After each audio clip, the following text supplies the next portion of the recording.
yung mga ganang bagay. At di yun sasabayan dahil sa pinapakain ka lang ng tao.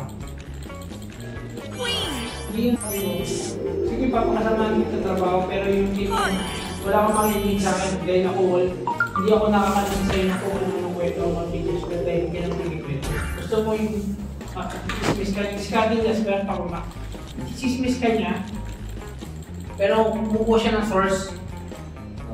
Kung ano narinig mo, kung ano yung narinig mo, yan. Kung ano narinig niya dito, mali pa namin kung binabato mo paki-just ka din ka.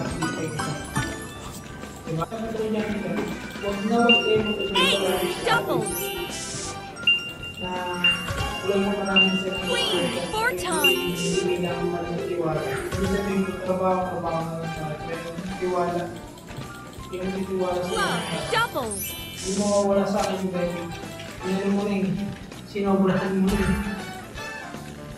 Kaya pala ganun na lang yung pananalitaan niya, no? Nagala mo nung kasama na lang. Ako na. Sige, Square. Tingnan mo yung sabi. Ayaw. Sabi na lang, Papa Mac, sabi